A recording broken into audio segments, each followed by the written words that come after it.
Hi, everyone. It's Jen DeWall. And in this week's episode of the Leadership Habit Podcast, we are going to talk about managing hybrid teams. Yes, a minisode devoted to the challenge and change that many of us are making in leadership today.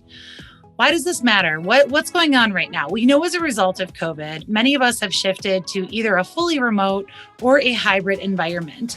And I just want to share a few stats to support why we want to continue to talk about this so we can be the best leaders that we can be. Microsoft 2021 Work Index survey found that 73% of the 30,000 people surveyed across 31 countries want the option of flexible remote work to continue, which means that you likely will have a hybrid, which is a blend between maybe fully remote, partially in person, or fully in person. And that people are still craving that one-on-one time.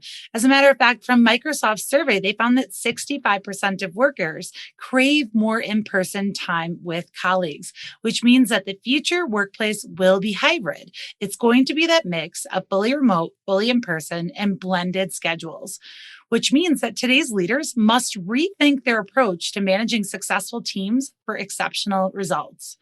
So, what is a hybrid team? Here's a definition from Owl Labs. A hybrid team is a flexible work structure where some employees work remotely and other team members work from a central location or office.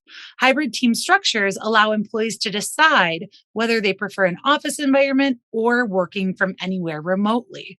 And why do they prefer remote? Well, it gives them increased flexibility. They can choose how they're living their life, how they're balancing and integrating their life and work responsibilities. It also can create a better environment for them to focus. For some individuals, a busy office with maybe a cubicle setting could be very loud and it could be distracting. And it also could leave them open to a lot of people maybe, saying hey, got a minute? And then that distracts them from being able to be as productive as they can be. So focus is another reason they want it. 3, right in with it, is then to be more productive. When we can focus, we can clearly then give ourselves the time and attention to focus on a given task. So we are more productive. And we're again not juggling maybe those water cooler conversations that we can get pulled into, which of course are enjoyable, but sometimes we've got a lot on our plate that actually needs to be addressed. And then the fourth reason employees still prefer remote is for the work-life integration. People want to figure out, or I should say, people are no longer looking at how can I live to work. That's not what the younger generations want. They want the opportunity to figure out how they can create a type of balance, or the new buzzword, work-life integration. How can I maybe balance an appointment, my child or after school care, along with my job? That's just a brief examples, or a few brief examples. And why does this matter? Well, why do we need to care? So those are 4 reasons of why people want remote.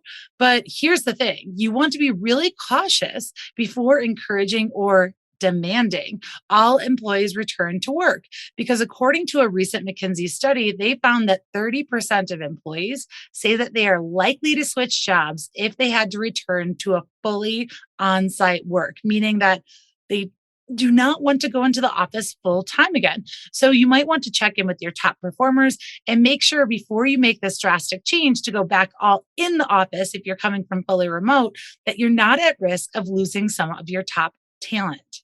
So what do you need to be aware of as a leader? I want to talk about your role in hybrid teams. There are 5 things as a leader that you need to consider to make sure that you're doing your best at managing this new type of leadership worker, if you will, the blended employee. You need to focus on 5 things: building collaboration and connection, creating structure, setting clear expectations, promoting equity and inclusion, and then monitoring burnout. So, what does it mean to build collaboration and connection? Obviously, now that we are not necessarily all in the office at the same time, it can be a challenge for leaders to build a cohesive team, one where people feel like they see one another, they know who to go to. And as a matter of fact, the challenges with building connection and collaboration are many. You might have the challenge of having different work schedules or trying to onboard and integrate new employees. Or maybe your challenge is that your organization doesn't have an onboarding process. And so if you're trying to bring them in a remote setting without a clear structure for them to follow, they're not necessarily engaging with the organization in the way or the team in a way that you had hoped. Another challenge that leaders will have with building connection and collaboration in this hybrid world is visibility. You may not necessarily see every single person on your team, which means it's that much more important for you to be intentional about scheduling that quality time. Then, of course, communication is a challenge. You might say something in a live meeting that someone that was not present or that's in a virtual role may not have been privy to, and vice versa. And then, of course, organizational silos are that much greater. So, here's what you can do to build connection and collaboration in your workforce of a hybrid team.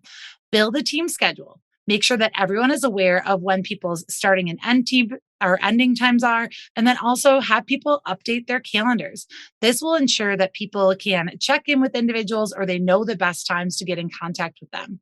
The second is to schedule team coffee or lunch breaks. Give people the opportunity to replicate that water cooler conversation that typically happens in live settings. And also consider creating team only connection time. And if you're also onboarding a new employee and you want them to get greater exposure into the culture of the organization, I would also maybe consider adding in not only team only connection time, but networking groups where you join up with other departments. This gives your new hires the opportunity to meet other people that they wouldn't typically meet, especially if they're fully remote. Crestcom is a global organization dedicated to developing effective leaders. Companies all over the world have seen their managers transformed into leaders through our award-winning and accredited leadership development programs. Our signature BPM program provides interactive management training with a results-oriented curriculum and prime networking opportunities. If you're interested in learning more about our flagship program and developing your managers into leaders, please visit our website to find a leadership trainer near you. Or maybe you yourself have always wanted to train and develop others. Crestcom is a global franchise with ownership opportunities available throughout the world. If you have ever thought about being your own boss, owning your own business, and leveraging your leadership experience to impact businesses and leaders in your community, Crestcom may be the right fit for you. We're looking for professional executives who are looking for a change and want to make a difference in people's lives. Learn more about our franchise opportunity on the Own a Franchise page of our website at crestcom.com. Another way to create and build connection and collaboration are group brainstorming sessions. Invite everyone into a meeting and allow them the opportunity to share their feedback. Another way you can do this is to build water cooler time into your team meetings. Instead of having a 60-minute meeting that just covers a variety of agenda events, consider adding 5 to 10 minutes where you require people to have their camera on so they can talk, connect, get to know one another, check in with how they're doing. And then if they want to take their cameras off, of course they can. Now, those are just a few tips and techniques for building connection and collaboration. The second thing the leader needs to pay attention to in a hybrid work environment is structure. And the challenges that you might run into are a few. You might run into people finding that there's unclear expectations, there's poor communication, uncertainty about what communication tools to use and when, or maybe your staff is on different schedules or time zones. So, the tips to create structure within your team is to identify the core or peak hours. Now, these are the hours that you might find that everyone overlaps. So, these might be the best times for team meetings or just team building opportunities. Another way to create structure is to determine and create communication norms. This also includes the response time. So you might think about email and say, we can send emails. I want you to check emails, but only during these certain hours. And then also, I expect you to reply to emails within 24 hours, even if it's just simply, hey, I can't answer that right now, but I will get back to you by the end of the week. In addition, set clear expectations of what communication modality to use and when, meaning when do you want your team to text or to use instant messenger or to use a Slack channel. Another way to create structure is to identify common what if scenarios. Think about the problems that your team might face. These problems, especially if there's something that's been solved or they're repeated, because they're common, it's helpful to create a guide, a resource, if you will, for what people can do or what they should expect to do if they encounter this situation. That will allow your employee to continue to follow along in their job instead of waiting for a bottleneck instead of creating a bottleneck in the process where they have to stop and ask for help. And then another way to create structure is to also provide adequate levels of decision making authority. Your employees want this, and you may at a subconscious level not be realizing that you're demotivating your employees or creating more inefficiency by not giving them the appropriate levels of authority. So build structure by allowing them to understand and take ownership over a given project or task. The third thing that leaders need to pay attention to in managing hybrid teams is setting clear expectations. Now, the challenges that you might run into in setting clear expectations is that maybe you're not a strong communicator, or maybe you only communicate something one time and you assume that everyone got it. Now, that is not the case. And at Crestcom, one of the best practices that we say is to communicate everything 7 different ways, 7 different times. This ensures that depending on the learning style, what else is going on, that your message is being heard. Another challenge that you might bump up against on setting clear expectations is maybe creating a goal, strategy, task, or to do that's too broad or ambiguous or open ended, where people aren't sure what's expected of them, what success looks like, or who to even turn to or who owns what, which leads into unclear role responsibility. You need to make sure in your team, especially in a hybrid environment, that people understand what is expected of their role, what projects, strategies, responsibilities they own. Otherwise, they may not have that opportunity to just pop over to someone and say, "Hey, are you on top of this?" Or it might just create a stall in your process. So, our tips for creating and setting clear expectations: first, identify core objectives and goals that can be simple and easily understood. Try to create goals that can be said in 2 sentences or less. That makes sure that people understand what the main priorities are. The more complicated the goal, the more room for error and miscommunication. The second piece is to reinforce your goals and expectations often. Leaders sometimes take the approach where they set a goal and then they don't follow up, which not only tells your employees that that goal is not that isn't that important, but it also could create an opportunity where you're not addressing challenges. When we build in milestone or check-in opportunities to reinforce the goals and expectations, then we create feedback loops. It allows us to be more flexible and agile to address any challenges, and then also make sure that our staff and team and employees understand what's important. And when you're setting clear expectations, be sure to say the why. People want to understand why you want them to do something, not just go and do this task. When we understand the why, that can create meaning, which we know Google has surveyed it, Microsoft has surveyed it, and countless other organizations have found that one of the predictors of strong team performance is understanding the why and essentially having meaningful work or work with impact. When you provide the why, people can connect, or you can help to facilitate the connection of why you need them. Another way to set clear expectations is to make sure that you're holding your employees accountable. This means having tough conversations, having one on ones, building in opportunities and deadlines to reconnect to make sure that something is on task. Too often, we don't hold others accountable. And when they don't do what we need them to do, we become frustrated when in actuality, had we just set the expectations appropriately, followed up with them, we would have found a different result. And last, but certainly not least, and this goes with our last point, make sure that you're also setting norms and guidelines. Make sure that your team understands appropriate rules, such as how to communicate, how to resolve conflict, and who owns what. This will help make sure that you're as efficient as possible. The fourth thing that every leader of a hybrid team needs to do is to also promote equity and inclusion. Now, this is one of the biggest challenges in a hybrid environment because you're not necessarily going to be able to access or see every single individual every week. It requires you to be intentional, to carve out that time. And here's an interesting consideration. Careful consideration of equity and inclusion is equally if not more important in a hybrid workspace, as visibility and access to leadership can play a large role in advancing our careers. Employees need to be visible to managers to access the resources that they need for work and to stay informed. This needs to be top of mind. But what are the challenges? Well, the challenges that you'll bump into when promoting equity and inclusion are knowledge silos, finding out that different people in different locations have access to different information, or there might be different distractions depending on where you work, or someone might be wearing multiple roles. So, here are our tips to promote equity and inclusion in a hybrid workplace. Make sure that you're scheduling one on ones. Practice vulnerability and curiosity. Again, remember, you don't just want to assume what's going on with an employee. You want to leverage open ended questions and lead with curiosity. Another way to promote equity and inclusion is to reduce meeting times to allow for work life integration. You might have one employee that maybe doesn't have a lot of meetings, or maybe they're in the office, and then another employee that is still teaching their child from home, or maybe they're managing a different responsibility.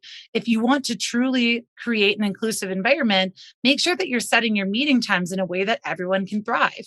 One recommendation is to shorten your meetings from, let's say, 60 minutes to 50 minutes to allow people that might have different roles at home, such as being a mom, being a teacher, or a parent. Give them an extra 5 to 10 minutes to maybe check in or go to the bathroom or eat, because many of us are used to, especially in the Zoom setting, going back to back to back. And that's not realistic when we're maybe working in a more remote environment with those additional roles. So make sure that you're reducing meeting times to allow for that work life integration. Again, if it's a 60-minute meeting, maybe cut it short at 55 or 50 minutes. If it's a 30-minute meeting, try and see if you can get it to 25. Another way to promote equity and inclusion is to encourage all voices to be heard. Now, in a virtual platform, it's easy to stay silent. That will require you as a leader to directly call on people to ask for their feedback.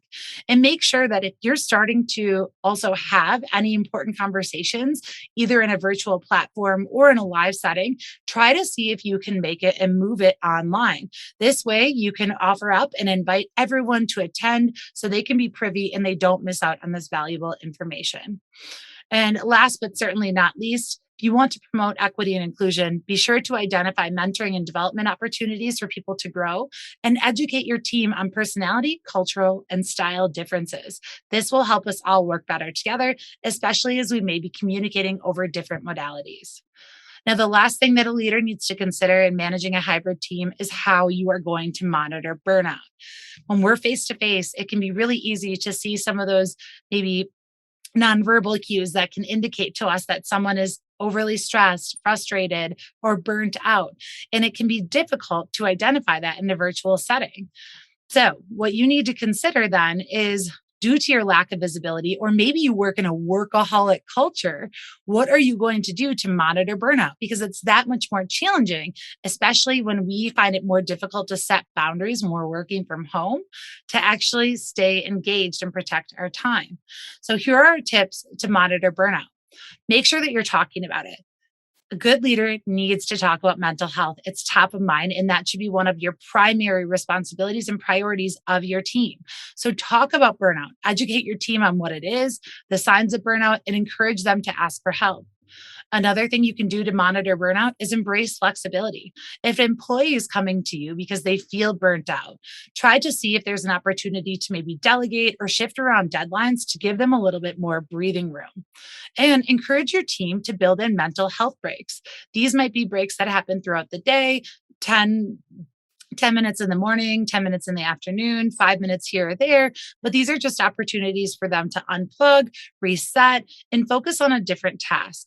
The bonus is that you can pull them out of that stressful, maybe project that they're working on. And when they give themselves that break, they can relax and rest their mind and hopefully come back to it with a fresh perspective or new energy. Another way to monitor burnout is to always be the example.